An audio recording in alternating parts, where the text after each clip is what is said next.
మహారాష్ట్రకు పోతే ఆ 45 గోదావరి నుంచి కృష్ణా బేసిన్కు తరలించిన దాంట్లో మాకు వాటా వస్తుందని ఒక వాదన. రెండోది మా మైనర్ ఇరిగేషన్ ఏదైతే మా చెరువులు కుంటలు ఉన్నాయో మేము సేవింగ్స్ చూపించుకున్నాం, ఇది ఒక 45 టీఎంసీ, మొత్తం కలిపి 90 టీఎంసీలకు మాకు అనుమతి అని మళ్ళా ఈ ప్రభుత్వుడే పోయి మళ్ళా పిటిషన్ వేసిండు.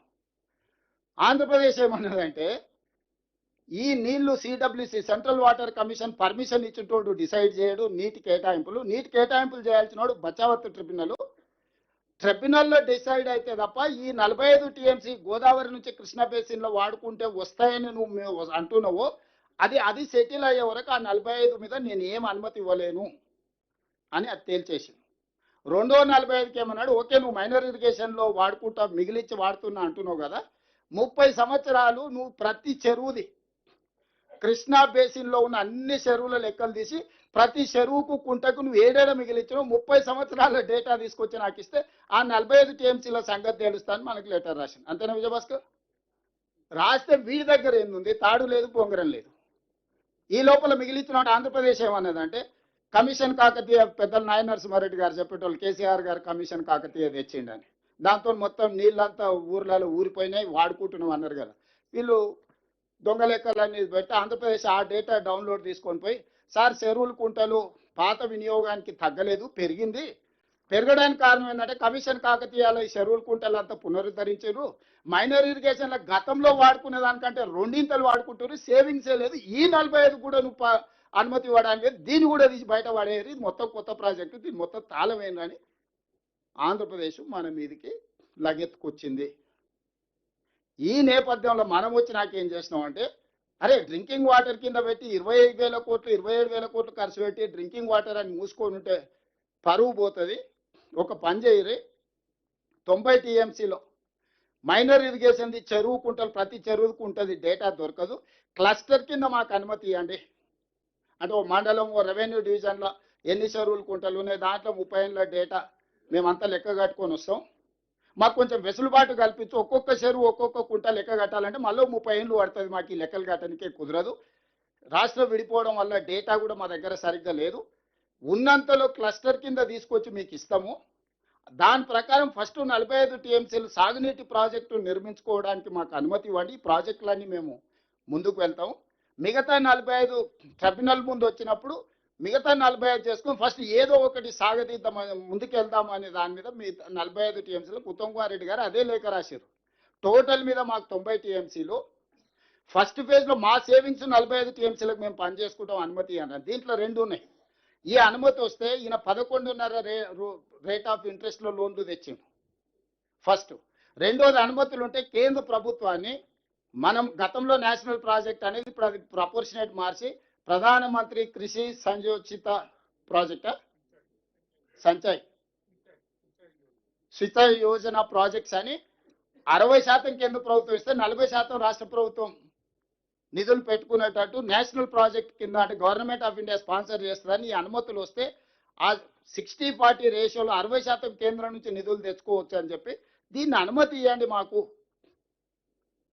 ఆ రోజు ఉన్న జలశక్తి మినిస్టర్ దగ్గర పోయి కూర్చున్నాం, తర్వాత ప్రభుత్వం మళ్ళీ మూడోసారి వచ్చిన తర్వాత కొత్త మంత్రి వస్తే కూడా సిఆర్ పాటిల్ దగ్గర పోయి కూర్చొని మాకు పాలమూరు రంగారెడ్డి ఎత్తిపోతలు కేంద్ర ప్రభుత్వ సహాయం కావాలి, కేంద్ర ప్రభుత్వ సహాయం కావాలంటే వాళ్ళకి కొన్ని నామ్స్ ఉన్నాయి, కొన్ని అనుమతులు ఉండి కొన్ని క్లియరెన్స్లు ఉండి ఎన్విరాన్మెంట్ క్లియరెన్స్లు వాటర్ నీటి కేటాయింపులు ఇవి ఉంటేనే వాళ్ళ ప్రాజెక్టును టేకప్ చేస్తారు. వీటన్నిటిని దృష్టిలో పెట్టుకొని మా మైనర్ ఇరిగేషన్లో మేము క్లస్టర్ కింద డేటా మీకు సబ్మిట్ చేస్తాము, దీన్ని అనుమతి ఇవ్వండి, దీన్ని ఇస్తే మాకు వెసులుబాటు దొరుకుతుంది, దీని మీద 84,000 కోట్ల మీద ఏదైతే ప్రాజెక్టు ఉందో దాంట్లో 60% కేంద్ర ప్రభుత్వం ఇస్తే ఒక 50,000 కోట్లు మనకు కేంద్రం నుంచి సహాయం అందుతుంది, మిగతాది మనం డబ్బులు యాడ్ చేసి ఇప్పటివరకు ఆల్రెడీ 27,000 కోట్లు మనం ఖర్చు పెట్టినాం కాబట్టి ఆ ఎక్స్పెండిచర్ తీసుకొచ్చి దీంట్లో చూపిస్తే ఫర్దర్గా పాలమూరు రంగారెడ్డి పోతలు పూర్తి చేసుకోవడానికి కేంద్ర ప్రభుత్వం నుంచి సంపూర్ణంగా నిధులను సాధించాలన్న ఉద్దేశంతో ఒక ప్రణాళికబద్ధంగా కేంద్ర ప్రభుత్వం దగ్గరికి కంటిన్యూస్గా ఆయన లెక్కలేస్తుంటే ఢిల్లీ 50 సార్లు పోయిండు 51 సార్లు పోయిండు అని అరాజ్ పాట వాడినట్టు ఇవన్నీ ఒక కొలిక పట్టుకొచ్చి వీటి అనుమతులు తీసుకొచ్చి దీనికి నిధులు సాధించాలి. ఒకవేళ ఇవ్వకపోయినా కేంద్ర ప్రభుత్వం ఇవ్వకపోయినా అనుమతులు ఉన్న ప్రాజెక్టుకు బ్యాంకులు 7.25% రేట్ ఆఫ్ ఇంట్రెస్ట్లో మనకు లోన్లు వస్తాయి. ఈరోజు చంద్రశేఖరరావు 11.5% రేట్ ఆఫ్ ఇంట్రెస్ట్ 12 సంవత్సరాలకు లోన్ తెచ్చిండు. కానీ అనుమతులు ఉన్న ప్రాజెక్టుకు మనం లోన్కి వెళ్తే 7.25% రేట్ ఆఫ్ ఇంట్రెస్ట్ 35-40 ఏండ్ల టర్మ్ లోన్ కింద ఇవ్వడానికి కూడా మనకు అవకాశం ఉంది. అందుకోసం ఎట్లయినా మొదటి విడతగా 45 టీఎంసీలు, రెండవ విడతల ఇంకొక 45 టీఎంసీలకు నీటి అనుమతులు సాధించి సిడబ్ల్యూసి క్లియరెన్స్ తీసుకొచ్చి బ్యాంకుల దగ్గరకు వచ్చి లోన్లు తీసుకొచ్చి ఏదో రకంగా ఈ ప్రాజెక్టును పూర్తి చేయాలని మనం బలమైన వాదన వినిపించి ముందుకెళ్తుంటే ఇప్పుడు ఇదంతా జరిగేటట్టే ఉన్నది. మన పర్సనల్ రిలేషన్స్ అనుకోండి, లేకపోతే ఎవ్రీ టైం ఉత్తమ్ కుమార్ రెడ్డి గారు వెళ్ళి కోర్టులో కూర్చుంటారు. మేము పోయి కన్సర్న్ మినిస్టర్ సుప్రీంకోర్టులో వేసిన ఇంకెన్ని సంవత్సరాలు మీ ట్రిబ్యునల్ పనిచేస్తుంది? 21 సంవత్సరాలు అయింది, ఇంకో 20 ఏళ్ళు చేస్తారా? నెక్స్ట్ 1 ఇయర్లో 12 మంత్స్లో tribunal has to decide. Tribunal ఖచ్చితంగా ఆయనకు 84-85 సంవత్సరాలు వచ్చినాయి, ఆయనకు 65 ఏళ్ళు ఉన్నప్పుడు ఆయన నెత్తి, ఇప్పుడు ఆయనకి 85 ఏళ్ళు వచ్చినాయి. ఇక ఎన్నేళ్ళు అతన్ని ట్రిబ్యునల్ చైర్మన్గా పెడతారో? అతని వయసు మీద పడుతుంది, కాలం గడిచిపోతుంది, మాకు సమస్యలు ఉన్నాయి, మీరు ఏదో ఒకటి చేయండి అని సుప్రీంకోర్టులో పిటిషన్ వేసి ఎక్స్పెడైట్ చేయమన్నాం. కన్సర్న్ మినిస్టర్ను, ప్రైమ్ మినిస్టర్ గారిని కూడా కలిసి ఇట్లా 20 ఏళ్ళ పైన అయింది, ఇంకో 20 ఏళ్ళు జరిగితే మొత్తం తెలంగాణకు తీరని అన్యాయం జరిగితే నెక్స్ట్ 1 ఇయర్లో కంక్లూడ్ చేయండి అని అంటే కాస్త ఇప్పుడు అంతకుముందు సంవత్సరానికి 3 సార్లు వినటోడు ఇప్పుడు నెలకు 3 సార్లు వినకాడికి వచ్చింది. నెలకు 2 సార్లు 3 సార్లు ట్రిబ్యునల్ వాదనలు వింటుంది.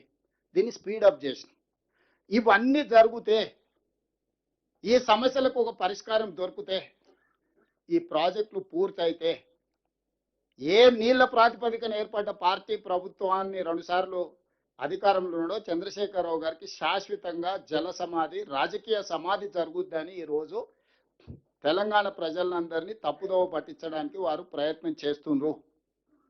ఈ నేపథ్యంలో ఇక్కడ ఉన్న ప్రజాప్రతినిధులందరికీ, మంత్రులకు కానీ, ఎంపీలకు కానీ, ఎమ్మెల్సీలకు కానీ, ఎమ్మెల్యేలకు కానీ, ఫార్మర్ మినిస్టర్స్ ఇక్కడ తుమ్మల నాగేశ్వరరావు గారు, కడియం శ్రీహరి గారు లాంటి వాళ్ళు ఎక్స్పర్ట్స్ ఉన్నారు. అంటే ఇరిగేషన్లో వాళ్ళు గతంలో చాలా లోతుగా పనిచేసిన వాళ్ళు ఉన్నారు. జూపల్లి కృష్ణారావు గారికి దీని మీద అవగాహన ఉన్నది. మనము చాలా చాలా చాలా కరెక్ట్గా నిబద్ధతతో క్రమశిక్షణతో కూడుకున్న కార్యక్రమాలు చేపడుతున్నాము. మనం చేస్తున్నది చెప్పుకోవడంలోనే కొంత మనము గ్యాప్ ఉంది. ఆ గ్యాప్తోనే వాళ్ళు అడ్డగోలుగా వాదించడానికి, ఎందుకంటే వాళ్ళు 25 ఏళ్ళు 2001లో మొదలుపెట్టినప్పటి నుంచి 2025 ఏళ్ళు అయింది. 25 ఇయర్స్ మొత్తం అబద్ధాలతోనే బతికిరాళ్ళు. వాళ్ళ నోరికి మొక్కాలి. 100% అబద్ధాలు మాట్లాడే పోటీ పెడితే వాళ్ళు ముగ్గురే వస్తారు. ముగ్గురికి కలిపి ఫస్ట్ ప్రైజ్ ఇవ్వాల్సింది, ఒక్కొక్కరికి సపరేట్ కూడా ఇవ్వనీకే లేదు. అట్లా అబద్ధాలు మాట్లాడతారు చంద్రశేఖరరావు గారు, హరీష్ రావు గారు, కేటీఆర్ గారు. నోరు తెరిస్తే అబద్ధమే. అందుకే ఆయన బహిరంగ సభలు పెడతా అంటున్నారు.